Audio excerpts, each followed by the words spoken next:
Chers amis, chers camarades, c'est avec un grand plaisir que je viens clôturer les vœux de notre section communiste d'année. Certes, j'aurais préféré faire cela en présentiel, autour du verre de l'amitié, mais la situation actuelle nous empêche toujours de nous réunir. L'année dernière, à la même époque, je vous présentais mes meilleurs vœux pour l'année 2020 en mettant en avant que cette année allait être une année de lutte et de révolte populaire, tant la colère grondait dans tous les secteurs. Alors, je n'ai aucun autre pouvoir si ce n'est celui d'être communiste, mais malheureusement 2020 n'aura fait que confirmer le caractère profondément arrogant et oligarchique de Macron et de son gouvernement. Rarement, nous n'avons été autant manipulés, méprisés, privés de nos libertés fondamentales que lors de cette année. Jamais il n'a été aussi clair que le capitalisme a atteint les limites historiques de son efficacité, incapable de relever un défi sanitaire et poursuivant sa course au profit pour une minorité.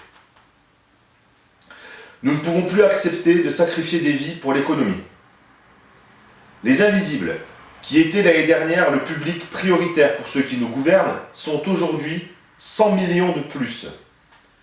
100 millions de personnes supplémentaires qui doivent, en plus de gérer des problèmes financiers, gérer l'isolement qu'ont créé les différentes mesures de ce gouvernement.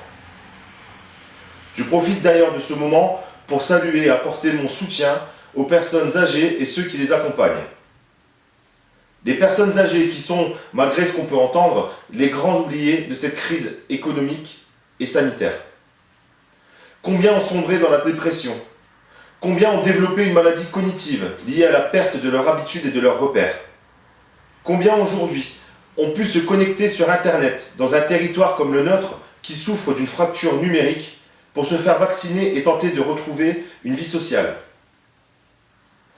Les personnes âgées ne sont malheureusement pas les seules à souffrir de cette situation.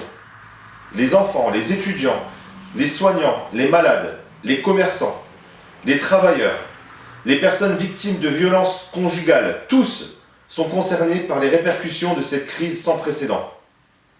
La liste est longue, mais c'est ensemble qu'il faut se battre pour sortir de cette crise et continuer le combat pour faire monter l'exigence d'une autre société, débarrasser du capitalisme du règne de l'argent en mettant l'humain et la préservation de la nature au cœur de ses priorités. À Année, nous avons pu montrer que la solidarité est plus forte que le modèle capitaliste actuel. Nos commerçants ont su s'adapter et innover pour ne pas sombrer. Nos commerçants non essentiels aux yeux de l'État mais si importants aux yeux de nos habitants ont proposé des services de proximité tels que la livraison à domicile et ont joué un vrai rôle social dans cette période. Je tiens d'ailleurs à les remercier. La mobilisation exceptionnelle des Annésiens au projet des boîtes de Noël pour les plus démunis ou les dessins des enfants pour la distribution des colis des aînés ont été fortement appréciés et a pu prouver une fois de plus que notre ville était une ville solidaire. Nous ne sommes pas que des procureurs, comme l'a dit notre cher président Macron, mais des électeurs. Et à la veille des différentes échéances électorales, je vous invite à rappeler à ce gouvernement que nous avons le pouvoir de changer les choses. C'est dans la lutte que nous avons gagné la majorité de nos acquis.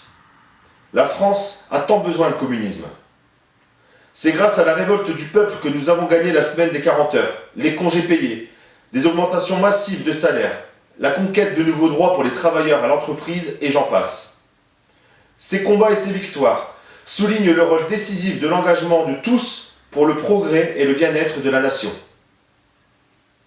À l'heure d'affronter des échéances électorales départementales et régionales et de préparer les échéances nationales de 2022, engageons le dialogue dans les semaines et les mois qui viennent pour contribuer avec le peuple, les travailleuses et les travailleurs, à de grandes avancées en 2021 et pour les années à venir.